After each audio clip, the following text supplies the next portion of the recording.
Well, welcome. It's so good to see everyone this evening. We're just tickled that you're here at the East Tennessee History Center for this wonderful lecture. It's one of those special evenings that it's kind of late summer, early fall, just perfect weather. So it's a great night to be downtown in Knoxville. But we also welcome all of you that are with us as well via Zoom. And then for those that are interested, we're filming thanks to Knoxville Community Media, and it will be available on our YouTube page. So if you want to share that with friends and let them know at a later date that they can watch, we'll try to get that notice up. And you can always go to the ETHS, East Tennessee Historical Society's YouTube channel, and see past programs. So this is something we enjoy doing, and we're honored to have the guests that we have to present for us. So just as way of introducing some more things going on, I want to do that before I make further introductions. We have here at the History Center lectures. So our next lecture is actually this Wednesday, and it will be updating everyone on what's going on with the Western Heights Project here in Knoxville. That's a historic community housing project here in Knoxville, has a long history, and the city of Knoxville and partners are relooking and redeveloping that area with community input. And so they're going to be here presenting, because what we're beginning to see is, we're making history as we're preserving history and looking at the past. So we're trying to make people aware of things that are going on in the community that impact the history going forward. And so it will be at noon, be our brown bag here at the History Center, and will also be available online. You can go online and register on the Historical Society's lectures and get the Zoom link from that if you would like to join us by Zoom. And then the History Center is also offering genealogy and family history programming again, and that's exciting.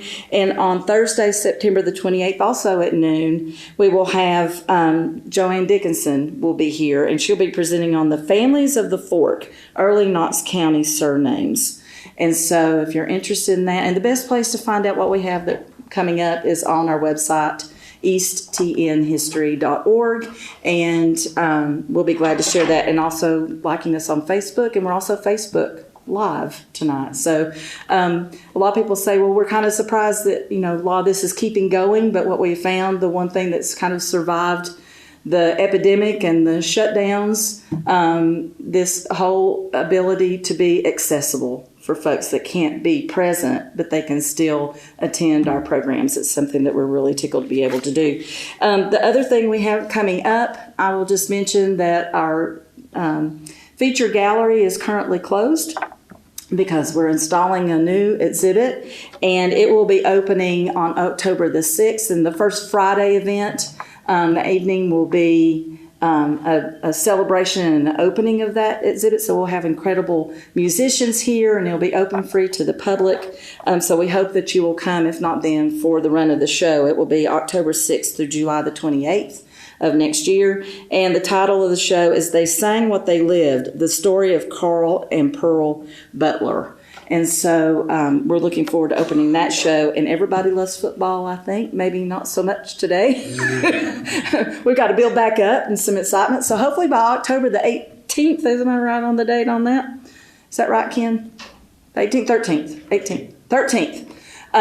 We have started Football Fridays, a couple of Fridays. During the football season, we're closing down Market Street right behind the building and having a big festival kind of back there, having food and music and having speakers, history speakers oriented to our Football Fridays tailgate for that Friday. So, and again, that runs from about 5 till 7. So come down and enjoy. We're trying to do some different things and being a part of this downtown Knoxville community as well. So again, best way to find out what's going on is to like us on Facebook, to find us on the internet, on our website. But the best way to support what we're doing is through membership.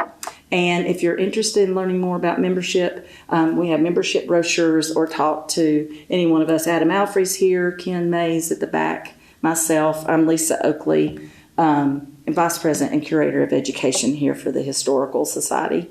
So I think that's it for me, just to welcome you all again. And I would like to welcome Adam Velk, who is the director of the Green McAdoo Community Center and Museum, Community and Cultural Center in Clinton, which is central to this story. And I'll let you take it from there, introduce yourself, the museum, and then our speaker for tonight. So thank you so much. Yeah. Standing ovation. Nice. Thank you. I'm so excited to be here, so honored to be here. I know it's a little gauche to hype up your own museum at a different museum, but my name is Adam Velk. I'm at the Green McAdoo Cultural Center up in Clinton, Tennessee. Our whole museum is devoted to telling the story of the Clinton 12, which also is the subject of the book that Rachel Louise Martin here has written. And that museum in and of itself has been done in part due to the work that Rachel Louise Martin did years ago as a young historian. Rachel came all the way down to Clinton from during, I think it was college? Yeah, immediately after my master's. After her master's, she came down and conducted oral interviews of people in Clinton to get the scoop on what happened, how people saw this idea of the Clinton 12, the Clinton desegregation crisis of 1956. And that work still is housed at the Green McAdoo Cultural Center today and helps lead us in our interpretation of the story. As you will find out as you read through this book, that interpretation, those oral histories, provide a very interesting tapestry as to what happened. This book, the central, at its heart, is about memory and how a town remembers this traumatic event. And as you'll see, and as I'm sure Miss Martin will be able to, or Dr. Martin will be able to extrapolate on, it's tough for small rural towns to come to grips with some of the difficulties of their histories. Remembering that history is a challenge in and of itself. Now, Dr. Martin has done a lot of fabulous work with this book, spending over a decade working on this. It's a fantastic book, really coming to terms with the grittiness and the truth that has sometimes evaded the story of the Clinton 12. On top of that, she's also written a wonderful book called Hot Chicken, which is about the history of hot chicken in Nashville. I am so pleased and honored to be able to introduce her. If everyone wants to give a big round of applause for Dr. Martin.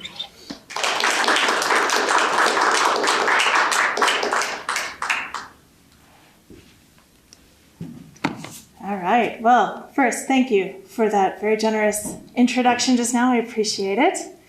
Thank you also to Lisa and the rest of the team here for inviting me to come and speak. It honestly has been a minute since I was at the East Tennessee Historical Society. When you work on a book for 18 years, it's amazing how many people you can meet and how many places you can go, and then say, you probably don't remember me after the fact. But this was a really vital part of my research process when I was working on this project in its earlier stages.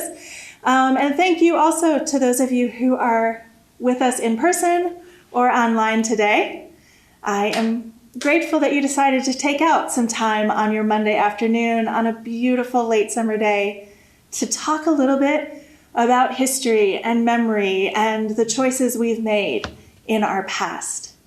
Adam, you gave me a very good way of just getting into what I want to talk about tonight, because I've been thinking a lot while I've been on book tour about the necessity and the power of small places and ordinary people to change the world. So often when we start talking about world-changing events, when we trace the arc of American history, we talk about what happens in Washington, D.C., Los Angeles, California, New York City. We might include Chicago, right? We very seldom focus on a place like Clinton or like Anderson County. And we also tend to talk about people who have incredible charisma and giant platforms. We write book after book after book about what Martin Luther King Jr. did, and he was an amazing man and an incredible orator. We need to have those people who are casting big dreams for us. I remember in graduate school, I think it was the Seattle Public Library, stacked up every book they had about Abe Lincoln. And it was a tower that reached from the floor of their atrium almost to their multi-story skylight above their heads. Those are the sorts of folks who tend to get our attention. But what I have learned over the course of this project and other work I've done is that while those might be the vital folks who give us the big picture or who tell us what's happening in the world around us, they are not actually the people who create change. Change is about normal people in tiny places waking up one day and saying, enough.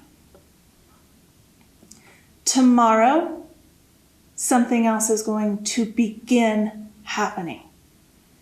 And it's also not about them waking up one day and saying, tomorrow change occurs. It's about them saying, I will commit the rest of my life to improving the world around me. And I will focus on my little corner of the world. My example for this in Clinton is an amazing woman named Winona McSwain. Winona McSwain should not have been able to change the world if you look at her on paper. She was barely able to finish the 8th grade before she had to drop out of school. There were 2 reasons for that. Number 1, there was no more school for her to go to at that point in her life. And number 2, her family needed her income. She had to go to work. So she did. But she didn't stop learning. She didn't stop dreaming. She kept working, but she also kept reading and staying in touch with the world. Eventually, she married. I say eventually, she married quite young. She moved to Anderson County, up to Clinton, and she began having babies. 12 of her babies made it to adulthood. She lost several other children along the way because of the lack of medical care and attention that was available to a poor Black family in Appalachia in the 1930s, 1940s, 1950s. Several of her children died of preventable diseases, things that could have been cured in that era. Things, in one case, that could have been prevented by widely available vaccines that white kids down the road were getting at school, and her children did not. And she decided that her kids would not have the life she had had. When she first started this out, she was very, very creative about it. So before 1939, no Black student in Anderson County had had access to a secondary education. The school system for them stopped in 8th grade.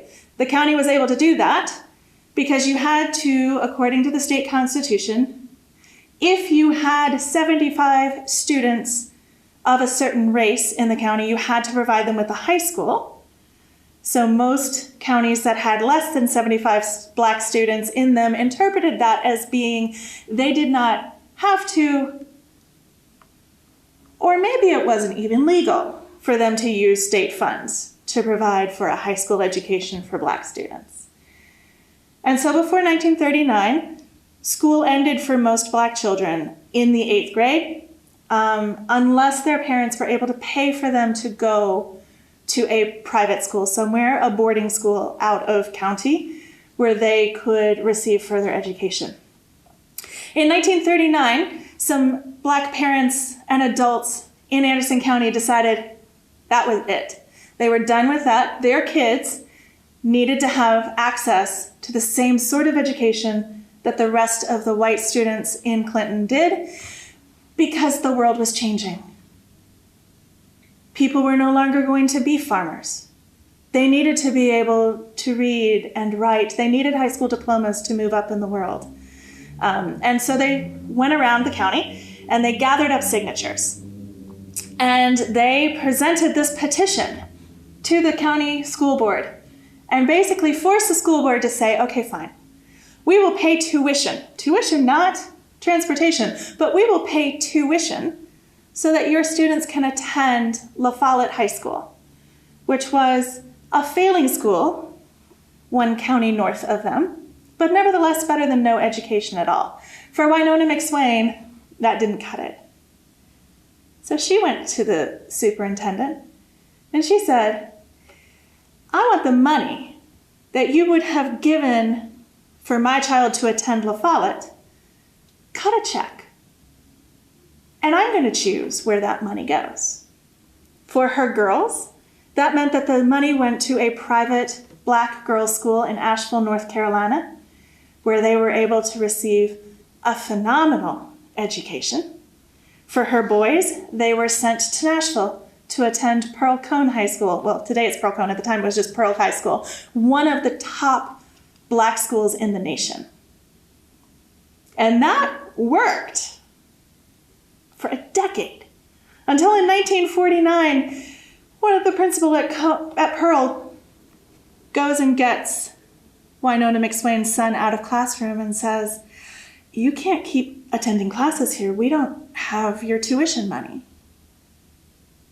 So he calls his mama and he says, Mom, the money's not there. So she goes to the superintendent and says, basically, what the what? And he says, we're not doing that anymore. Your student can attend the same failing school that all of the other Black kids attend. No more special treatment, just for the McSwains. And that is why the following semester, in August of 1950, 5 Black students walk in to Clinton High School and ask to register for classes. 2 of them are directly related to Winona McSwain. They, along with them, have that older brother who had been pulled out of class the preceding fall because the tuition had not been paid. Winona McSwain's younger daughter, Alva J., ends up being one of the 12 who desegregates Clinton High School. And it's people like Winona and her family who actually affect the change we need to see in America. They are the people who go out and say, this doesn't work for me. The system is bigger than me, but there's room to play within it. There's room to be creative within it. There are ways for me to attempt to find what I need, and when that doesn't work, I can head down to the Knoxville NAACP, which, by the way, did not want to touch the Clinton desegregation case, had absolutely no desire to take on the Clinton desegregation case, until Winona McSwain basically guilt-tripped them into it. And as a result of her tenacity and her determination and her creativity, Clinton High School in 1956 proved that desegregation could happen in the American South, and it could happen immediately. It did not have to take us, we're more segregated today than we were in 1968. It did not have to take us 60 plus years to create equality in education. We could have done it as soon as Winona McSwain asked for it. And so I've just, over the course of the conversations I've been having and further research I've been doing and thinking and living with these these people, these characters, my narrators. It's become incredibly evident to me that as all of us watch the nation around us devolving into deeper partisanship, as we watch inequality growing in new ways, or in some cases, the return of things that we would have assumed died a long time ago. First of all, that even those of us who say we dwell on separate sides of the aisle share a common humanity, and somewhere within us have some common empathy for the people around us.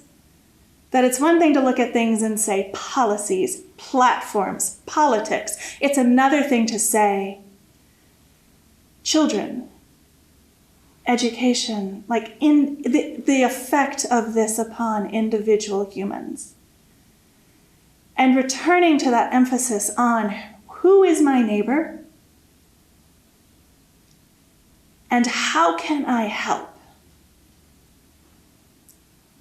And how can we begin to improve our cities and our communities, our schools, our world, right where we are for the people around us? It's the only way that we can work ourselves out of the quagmire that we are moving ourselves into right now. So yeah, the power of tiny places, the power of normal people. It's necessary until we each start to, I guess in essence, garden the corner where we live. Just like we're each responsible for cutting our own grass, we are responsible for taking care of our neighbors. So that ended up going a few places I wasn't necessarily expecting us to go today. I am prepared for the conversations that might come as a result of where I just went. But the other thing that I have been reflecting on a lot, something that I always think about, is this power of memory. How we remember and how we also choose to forget. Who gets to speak in history and who gets left out. And if you buy my book, if you read my book, you're going to realize that in some ways, it might remind you a little bit of reading a Russian novel, because there are going to be so many characters and so many names, and you're going to get to meet so many people. And hopefully you can keep them all straight. And you know what? If you forget one or two, it's really okay. It's all right. It happens to me too. But I want to read a little bit from the introduction of the book, just around this concept of memory, because eventually for me, this concept of memory, as well as the power of tiny places, is going to all tie together.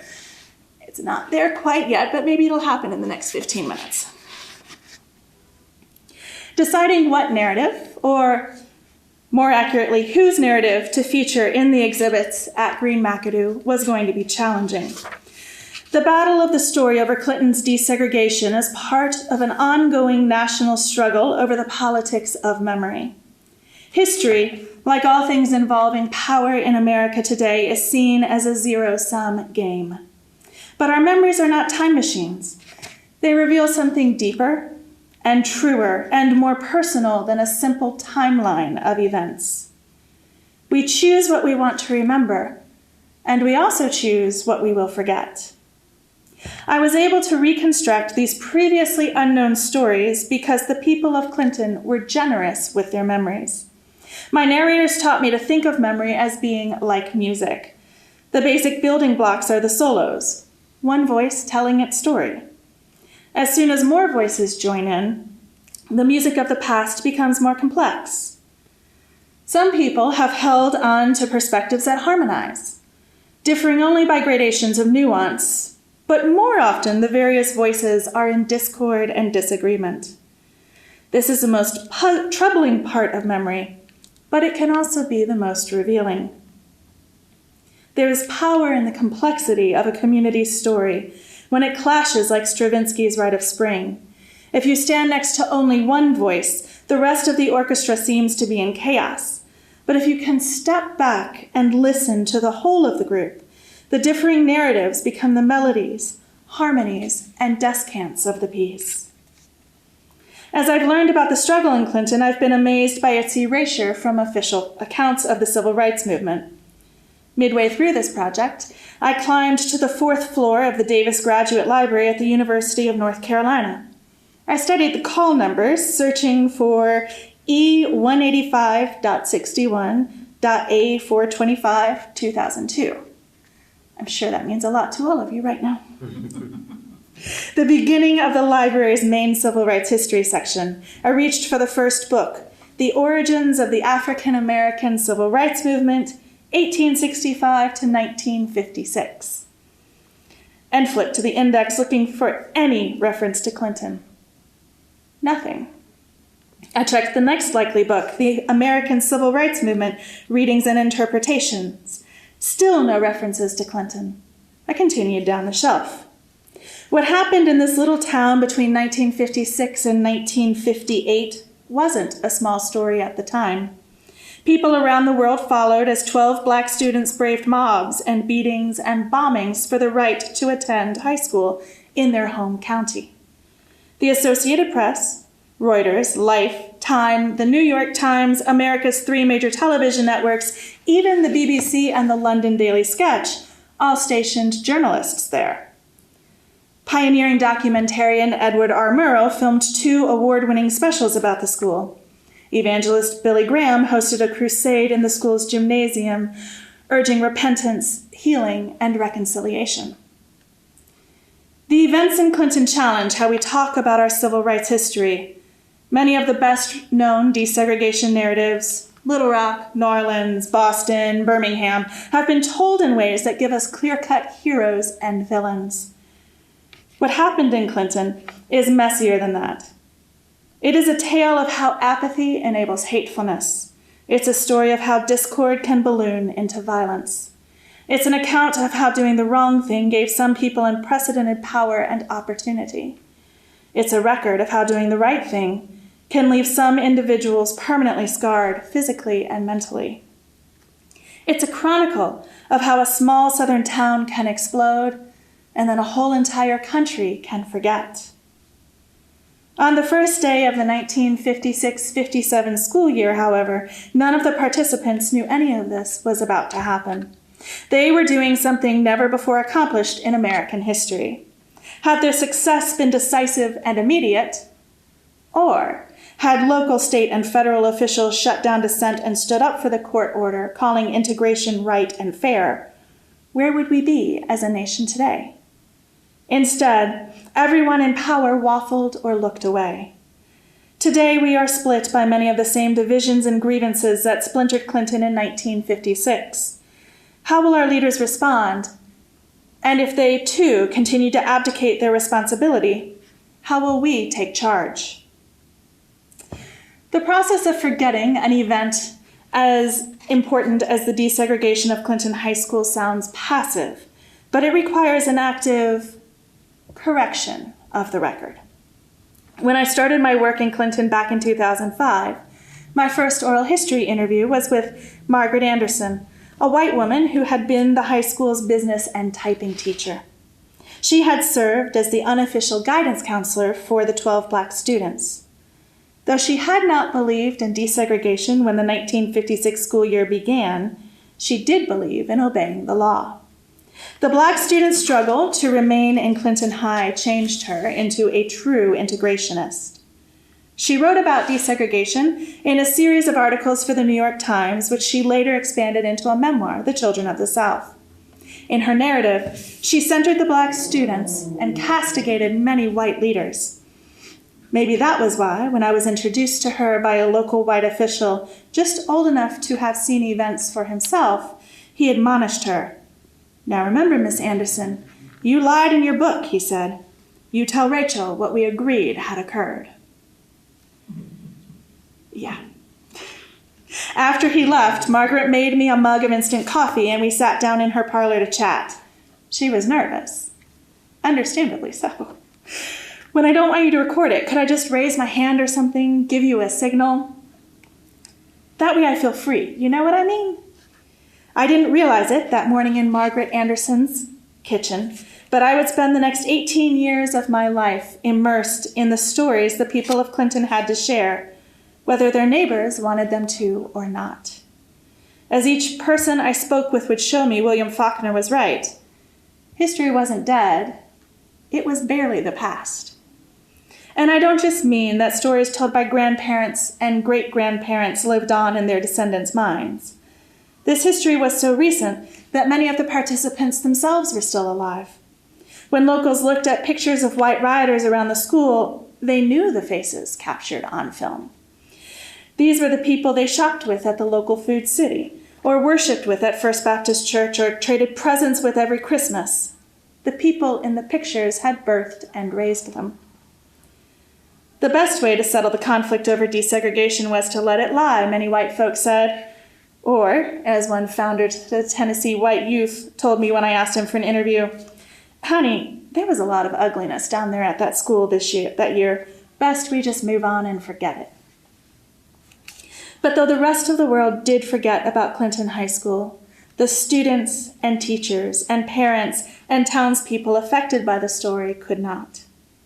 Their experiences had changed them, scarred them, broken them. Some were able to rebuild their lives, but others were not. Two of the people I'd come to admire, complicated individuals with the hamartias necessary for classical heroes, never recovered. Both would die by suicide. The first lesson of this book is this. History is the story of human beings. Individuals responding to events already in motion and seldom under their control.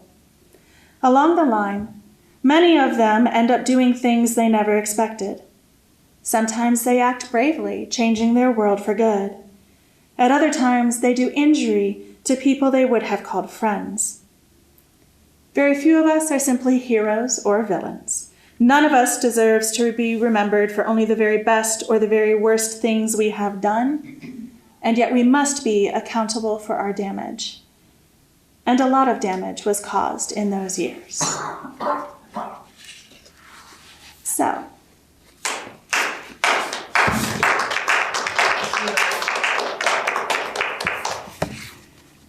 I feel like that final sentence almost connected some of my ideas that I have presented here tonight. I would love to have some further conversation if y'all have any questions. Otherwise, I will just keep going. But I'd love to open it up if there are some thoughts or some questions so far.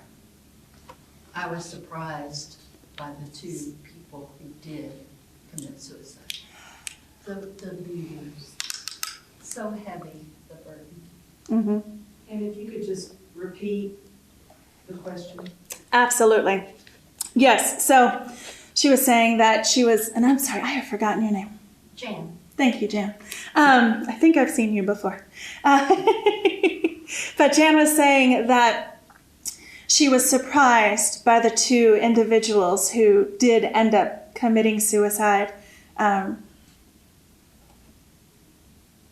It's been 43 years since they killed themselves, so I don't suppose that this is much of a spoiler at this point. Though I've had some people treat it kind of like it is. But the two people who end up taking their own lives are Principal DJ Britton Jr., who was principal of the school that year, and then the Reverend Paul Turner, who was the pastor of First Baptist Church in Clinton. When I say the largest church in town, I mean exponentially. I mean that they have close to 1,000 members, and the next largest church is probably around 150. And so two very powerful men. Both of them went into the school year standing on what would end up being called the law and order side of things, which meant they did not agree with the Supreme Court's ruling. There was no white person in Clinton who publicly said they did agree with desegregation at the beginning of the year. But they did say, we will obey the law. So we're not going to go to the streets. We're not going to riot against this. We're not going to fight this. And both men ended up going much further than that. DJ Britton goes further than that, basically from day one. He says, I don't agree with this, but every student in my charge is going to receive an equal education. Now, he did not let them play on any sports teams. He did not let them attend any pep rallies or go to any dances or join the theater. Like, nothing like that was open to them. But they were given access. The students who tested into the college track took college track classes. They were not tracked into the vocational track or given a lesser experience academically at Clinton High from day one. And he also said, any student in my charge will be safe to the best of my ability. Now, as you read the book, you will see the best of his ability only goes so far. There was an incredible amount of violence and even more threatened violence on campus. But DJ Britton did his best to protect those kids. And then Paul Turner, when the violence gets really bad at one point in the end of the fall semester, the black students start boycotting the school. And their idea is that by boycotting the school, they're not quitting the school. Instead, they are putting the school in contempt of court, trying to force federal authorities to step in and provide protection on campus because of how bad the violence has gotten. That really threatened to backfire because there was a fine line between boycotting and quitting if you were not one of the 12 black students. All of the white authorities said, yeah, this might work out for us. This might really end up working out. And so Paul Turner calls them up and says, I will escort you to school. I'll take you through the middle of the mob outside. You will have literally the protection of my body. And he does that along with two other white leaders in town. Those other two guys are allowed to leave unmolested, but Paul Turner was chased through town and beaten up pretty badly. The next Sunday, he gets into the pulpit and publicly says there is no color line at the cross. He then goes on to kind of mitigate that statement. He definitely had not become a full-fledged integrationist at that point, but nevertheless, he has taken more of a stand than anyone else, any other white person had. And so he was targeted for the rest of the time he was in Clinton for the coming several years. And both of those men, though they did not take their lives until they were near retirement, until 1980 in Turner's case, and oh gosh, I want to say 88 for DJ Britton. Yes? Okay. Yeah. 88 for DJ Britton. Both of their families say they never recovered from Clinton. Both of them go on to achieve quite a lot. Both of them earn doctoral degrees. Both of them continue to be leaders, one within his denomination, one within another school system. Both of them, you would look at their lives and say what happened in Clinton was kind of a launching pad for them to move out and move on. But for them as humans, it took them apart. They never pieced it back together. And that's one of those understudied aspects of the civil rights movement so far, is the cost. The black students also bore an incredible cost as a result of the violence that happened. They talk very openly about having PTSD and not even knowing it until much, much later, until after Afghanistan, when we started talking about what veterans come home and face and how they're responding to the world. And then these people who 50 years ago had faced down bombs and threatened lynchings and knives and everything else said, oh, that's me. So yeah, absolutely. Yes, sir. Mr. Horace Wells, I believe, will be encouraged. Yes. Took a leading role, but it never seemed to. He never seemed to suffer any problems of that I knew of. Yeah. Do you know Yeah. if anybody was highly critical of him or took it out on him in any way? So we have a question about Horace Wells, who was the publisher for the Clinton Courier-News in '56, and whether he faced any of the same sorts of violence. He faced a lot of public censure at the time. There was a rival newspaper that was started in the county. Oh, shoot. This is frustrating. Give me a second, because now it's going to bug me.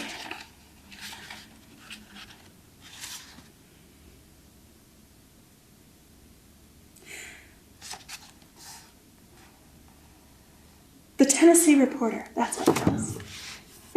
That should have been so easy to come up with. Anyway, there was a rival newspaper that was started, and their entire purpose that they claimed was because Horace Wells was misrepresenting the truth, lying to the public, and continuing this federal push, this communist-inspired federal push for desegregation. And within that paper, he faces a great deal of libel and slander. And they, in addition to saying, oh, he's printing lies and he's not telling you the full story, they also accuse him of not secretly being Jewish. They also say DJ Britton Jr. was secretly, and of course that at the time was one of the worst things they could have said about someone. The anti-Semitism is a critical undercurrent of this entire experience. So he faced that sort of thing. There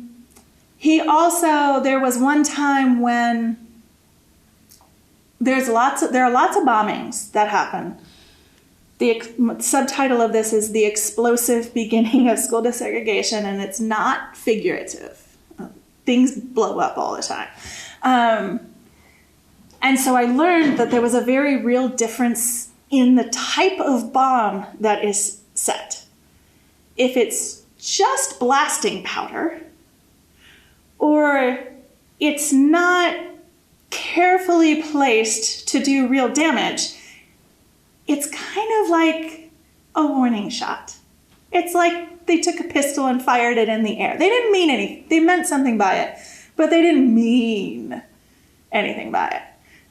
If it's dynamite and they've put it under the foundation of your house, they meant something by it. So at one point, someone tosses a can of blasting powder toward Horace Wells's house. It doesn't get to his house. They don't have a good enough arm for it. They toss it from a moving vehicle. So it lands in his neighbor's front yard, and it causes, it blows some dirt up. But that's about it.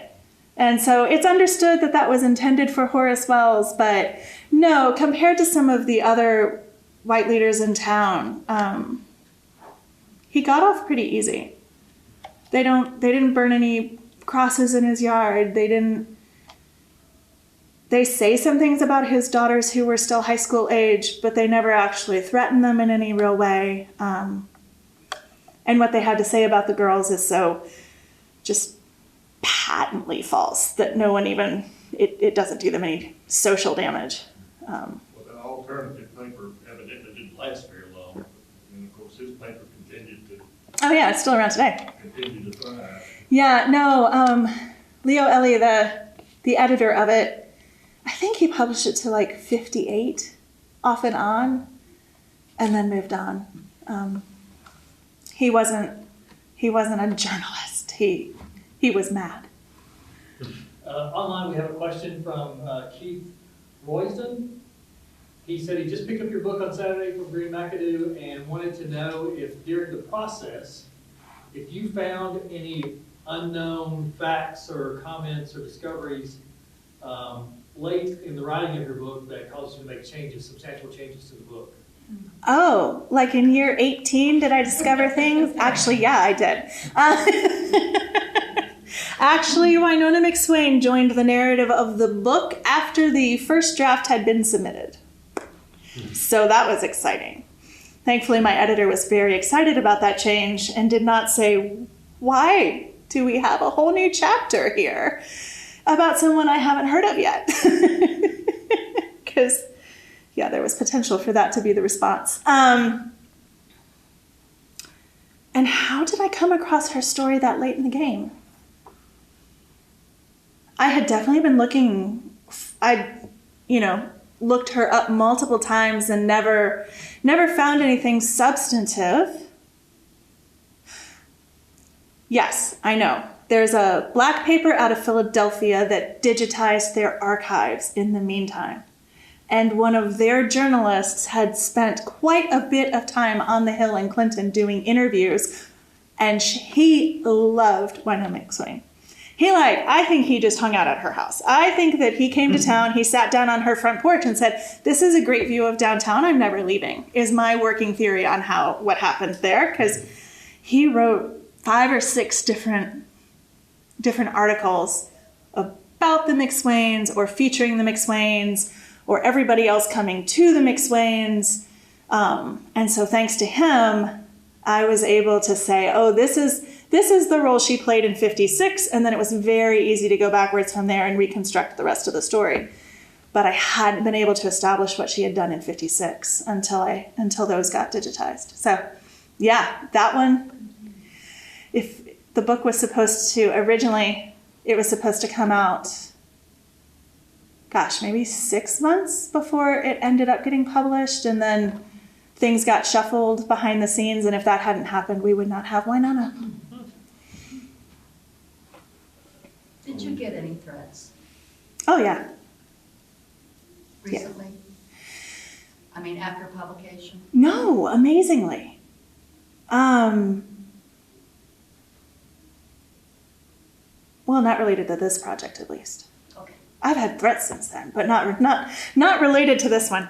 But yeah, there was a time, I guess like 2014. I'm not even totally positive who I made mad, but I made somebody mad, and it's the only time that I've like physically felt alarmed.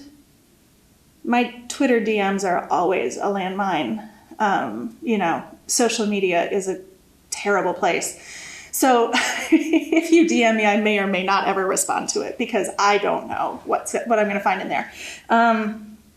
But yeah, I think it was about 2014.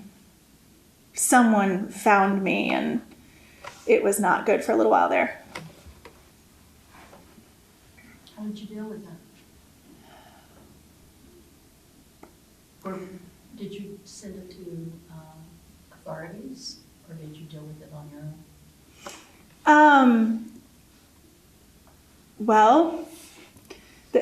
So there were 3 incidents. The first one was someone left a knife in the doorsill of my house. The second one, I might get the second and third one confused. At one point, I started driving and the wheels fell off my car. Did not know that could happen. And then the third one, someone slashed my tires. And I don't remember it. I know the first one was the knife, and I don't remember the car incident. And the slashed tires happened where I was waitressing at the time to earn some extra money. So it was like 3 a.m. in a different like not even where I lived. So I knew that they knew where I lived and where I worked as well. But away from East Tennessee? Yes, this was in Nashville. Okay.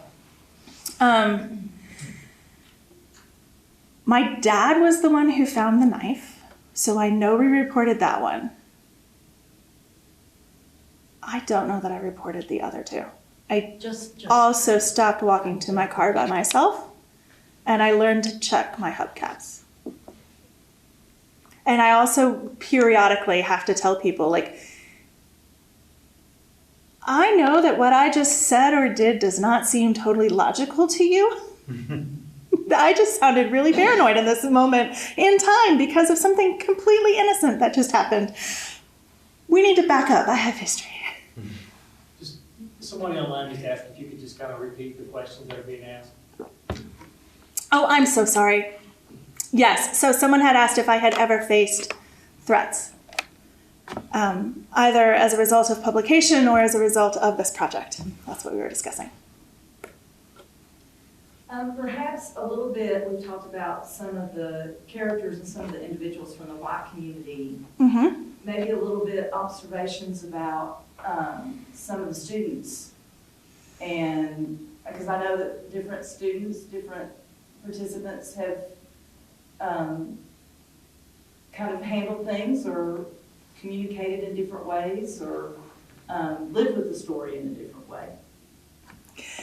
Yes, so the question, what you may have been able to hear, Lisa, but just in case, the question was how the Black students handled the outcome of, or the aftermath of desegregation. Since we had talked a little bit about how some of the white leaders had handled it, and then I had very tantalizingly hinted that it also had an effect on them. One of the fundamental ways that they handled it was, in many cases, when they left Clinton High, they stopped talking about what had happened there. And you'll see this pop up periodically as some of their descendants begin to learn what had occurred. I know Anna Teresa Caswell at one point, so she was one of the 12 Black students, and she was actually, she faced extra threat that year because she was on crutches. She had a disformity of her leg that necessitated multiple surgeries during the 1956-57 school year. So not only is she facing all the violence everybody else is facing, but she's doing it while requiring assistance walking, which I can't even imagine facing down a mob while you're on crutches. That's just terrifying. And so I think it was one of her nephews found a news report about her in 2004, 2005, somewhere in there, and called her up and said, what in the world is this? Like, are they lying about you? How do I not know any of this about you? And it was the first time she had really talked about what she had done and the groundbreaking movement she'd been part of. Bobby Kane, who was the first Black student to graduate from Clinton High, did not discuss what happened with his wife, with his kids, with anyone. Now, his children apparently did know what had occurred because his wife had watched him on television and had seen the news reports about him. And so she had some awareness and had told the children about it. But the first time, according to him, that he and the family ever discussed it was when his grandson was in elementary school. And it came time for a Black History Day performance. And his grandson said, I really need you to be there. I really need you to be there. I really need you to be there. So he came, as, you know, good granddads do. And his grandson came out dressed as him from the Life magazine photographs. And it was the first time they as a family had ever said, this is what happened. And according to what he has said since then, when he started trying to revisit those memories, he had blocked so many of them that he couldn't even really say what had occurred that year. And one of his sisters had made a scrapbook and gave him the scrapbook. And he started working through just that trauma. And the second or third week of school, there's a journalist who interviews him I think it's for Collier's magazine, and says, this child is exhibiting the symptoms of someone who has been at war and has seen too much. When you ask him questions, he starts sweating, his words trail off. There are things he cannot even tell you about what has happened in the last 2 weeks. And that was the beginning of the school year. He had another 9 months to go. So yeah, and even people whose families got them out. Joanne Allen Boyce was another one of the 12 Black students. In addition to her becoming one of kind of the spokespeople for the cadre of students who were desegregating the high school, her dad repeatedly takes very public stands that put him at risk. And so by December of 56, her mother says, "We're done. Like, you two seem to be trying to die. And I'm not good with that." And so they pack up and leave town basically overnight. They move out to Los Angeles. Joanne is enrolled in a new school. It is an integrated school. The school has been integrated forever. Like, this is not a thing for them. It just is the reality of life in LA. And she said that it took her months before she realized, even that people were smiling at her in the hall, that she was safe. Even longer to learn how to interact with students and teachers in a normal school setting, just because of what had occurred during those 3 or 4 months in Clinton. So, yes. I have to say that one of the most shocking things about reading your book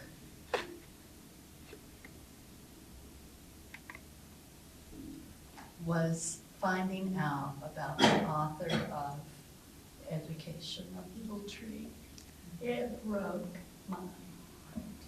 Yeah. And that's just a little thing on the side for me, regardless of the desegregation and all the problems in Yeah. the area. But I had no idea. Yeah. So ignorant of that fact. Well, he hit it very well. So what she's mentioning is that,